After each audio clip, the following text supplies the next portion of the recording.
Okay. Hi, Ellen. I'm definitely not a car geek, but when I saw your YouTube videos, I was super enthusiastic. Can you explain who you are and what you are doing within the circular economy? Yeah. Well, first of all, great to see you too, and great to be part of this cool initiative. But yeah, Lynk&Co is actually a new company. Even though I'm Belgian, we're based in Sweden, where the headquarters is. And we see Lynk&Co as I would almost say, like a revolution against the car industry, trying to disrupt this industry a bit that has been doing the same for about a century, which is selling cars. And we thought the society is changing, is evolving in many ways. There must be other ways than to be mobile than to buy a car. And by the way, it's a very non-sustainable business model to have cars being sold in the world that are used for, on average, 5% of the time, which is ridiculous. So we basically said, let's create a mobility offer. Yes, we have a car, but we don't talk about it. So we sell mobility. We have monthly contracts, 550 euros, where you get a car, a 01, at your availability. You use it as much as you want to.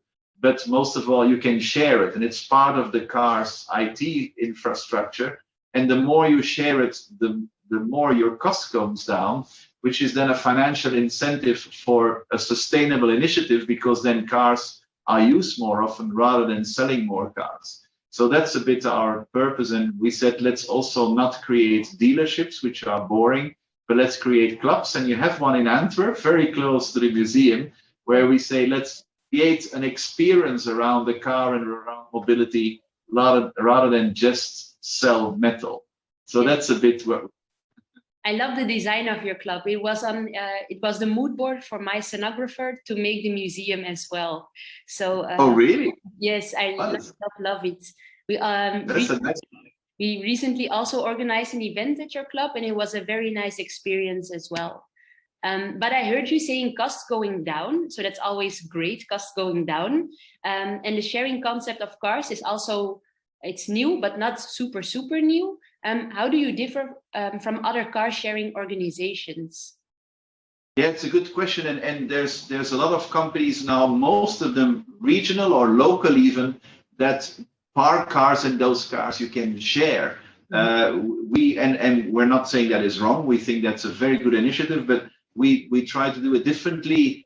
We see the sharing as an incentive for people to be more sustainable, but also then there is a financial incentive for them to share their car. And then they control also, of course, who they share their car with. So it's your decision whether you share or not. So we don't see these companies as competition. We like them because we just think that sharing is still in its children's shoes in the world. Strangely enough, people sharing your house has become accepted, Airbnb, but sharing a car, not yet. And we just think the more initiatives and companies there are that promote sharing cars, the better. Yes. And you just told us that you just give the possibility for people to share their car, but you don't push them, if I'm correct? That's correct. We said it's not correct really to force them, so they don't have to if they don't want to. But we just think that at the end of the day, in today's world, and actually today even more, to have a financial incentive to do it is an important one. And yeah, as sad as it is, money still drives the world. And if people can make money out of letting their car be shared by other people, we think it's probably the best incentive there is. We don't and can't force them. Yes. But we're now quite happy because since we launched, from all the cars that are on the road now, which is of course still rather limited, about 20,000 in Europe, between 10 and 15% of these cars are now being shared, which is quite higher than we had anticipated. So you see, people are getting used to the concept of sharing their car. Okay, that's good to know, because I was actually very curious of how many people effectively are sharing their cars. And do you have insight if they share it only with their families or also with strangers? Do you know that? Yeah, it's actually, we seem to have two groups. The biggest group share it with strangers, which is everybody, and they see it. Of course, we make sure that these people are checked, that they have a driver's license, etc. And there is also a rating like with Uber so that you minimize the risk. But what we also see, which I actually like, is we see that, for example, 3 friends in Antwerp who all 3 want the car, but they don't need it all the time. And they share the 550 euros and they use the car amongst the 3 of them, and they use the app to share it amongst the 3 of them, and they don't share it outside of the 3 friends. So that exists as well. And we're happy with that as well. We're happy with that as well, because it's those people would have bought 3 cars and now they are more efficient with 1 car. And that's what we also believe is another dimension of sustainability, not just the product itself. So I'm actually very curious on what your sustainability manager does, because the concept of car sharing is very new, and it comes with a lot of interesting themes that have to be covered in making your concept a success. Yeah, and I don't know if you've met her, the girl who's responsible or who has the title of sustainability manager. Now, I'll be very honest with you. I see her and her small team as really provoking, coming with initiatives, coordinating, making sure we're doing the right thing, explaining it to the teams. But you should know that we're a new company, and sustainability is clearly our DNA. It's our soul. If you would see the people that work here in the office in Sweden and in the other offices, they are, I would almost say, driven by sustainability. If we would compromise on sustainability, I think they would leave the company. So we have the advantage that, unlike a car company, we don't need to motivate our employees to be sustainable. They are almost pushing us to make sure we become more and faster sustainable. So her role and her team's role is really to continuously come with new ideas, provoke a bit also, can we do also that instead of that? And so I think I'm not exaggerating when I say sustainability is a bit of part of the DNA and not something we just implemented because it's the buzzword for the moment. That's not the case.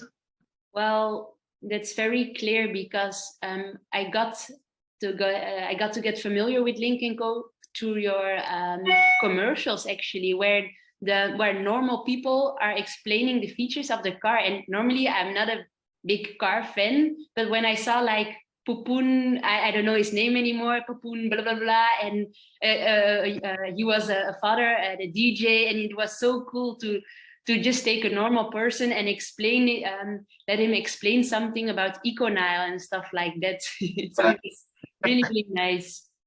I'm glad. Well, my next question is actually if other car sharing companies like Cambio or Green Mobility or other, I don't know which other car companies there are competitors for you, because they kind of offer the same, but not really. So I would think like, oh, are people struggling with choosing? I don't think so, because I think there's the sharing that is almost like taking a bike or a step in the city, where there's just a product around and you take it. And these are usually pure functional use for sharing, where you need a car for X hours, you need to go to a shop or God knows what. And I think that's fine. We see it more as our members are people who own a car. It's their car, but they make it available for others. And these other people they usually use it for longer periods, for days or weeks. So we see it as a different way of sharing. We don't see them as competitors. And as I said, we like them to be around, because I think the more people get used to sharing, the better. Okay, so you like them being around. Do you think you would ever collaborate with other companies? I wouldn't exclude it. Because at the end of the day, we all have the same target. We want to share these products more. As I said, it's insane that the average car on this planet stands still for 95% of the time. Then you can be a sustainable product, electric as you want to. It's not sustainable. It's not a sustainable industry. So it's a lot of hypocrisy in this industry. All car manufacturers now say they are sustainable, but that's just not true. The car becomes more sustainable. The business is very not sustainable. So yes, we currently are not collaborating with any of them. but we definitely don't exclude it in the future. Okay. Well, car sharing sounds like a dream, but I wonder if it also has like disadvantages. Are there advantages for sharing cars? Well, there's of course always people ask us the risk. What if my car comes back and it's scratched and it's been abused, or it comes back very dirty? So I think that our way of sharing, as I explained, that it's not just a car park that you can open and drive away. I think that our concept is less risky for that. But of course, it is always there. So we have a very good insurance policy so that both the user, the borrower, and the car are insured. But of course, that is always the thing. But what we see, Nina, is that I always get the question, but isn't the car a sign of freedom? And is it a bit of your self-reflection? My sons are 27 and 23. When I talk to them about that, they look at me like, Dad, how old are you? They see a car as the opposite of freedom. Like, oh my God, you have to park it, you have to service it. I don't want a car. It limits my freedom. So I think we see more and more people saying, yes, we need to use a car, but we don't need to have one. So yeah, I think there's, for me, more advantages in sharing than disadvantages. Okay. And talking about, well, disadvantages, are there still things you are struggling within Lynk&Co to become more circular? Because it looks like you got it all covered, but maybe you can say like, oh no, we're still very busy with this or this. Yeah, and it's a fair question. I think the honest answer is, as we can't force it, we can only drive it and motivate. So we're quite happy that the sharing percentage is so high in the very beginning.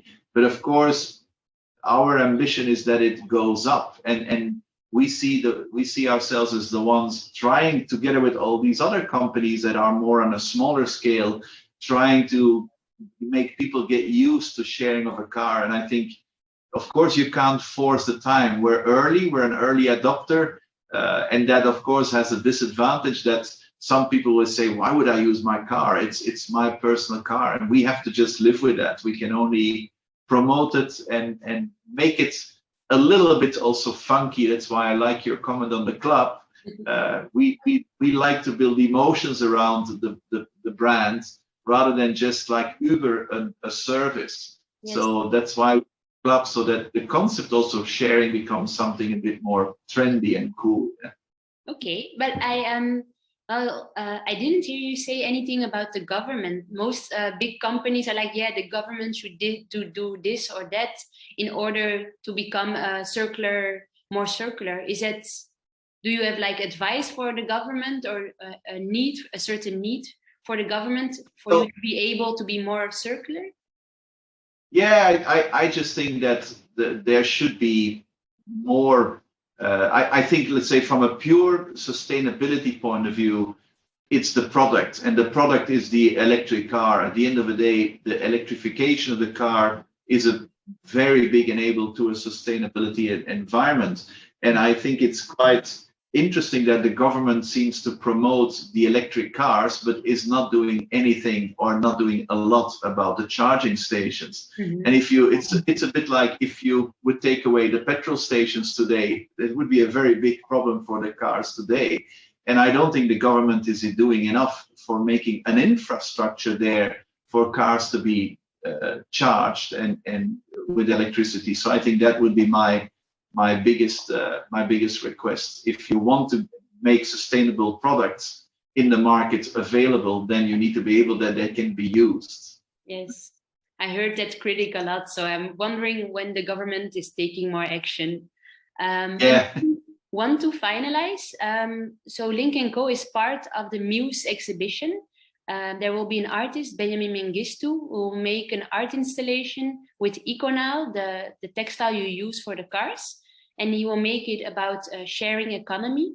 But maybe you have something to say to the visitors standing in Muse or just listening to this podcast online. What do you want them to remember when thinking or seeing the artwork or thinking about Lynk&Co?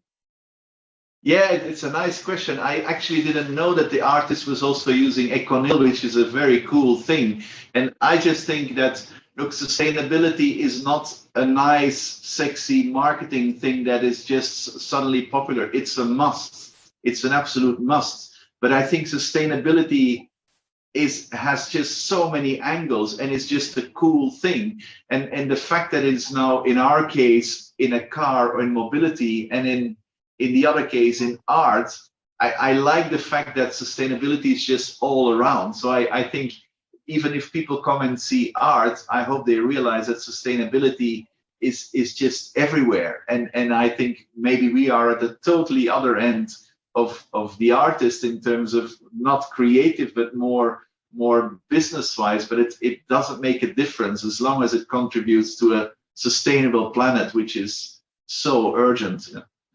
Okay, I think that's a super nice conclusion. Thank you for your inspiring words, and I hope to see you in October in Antwerp, then in Muse or in your club at Lynk&Co.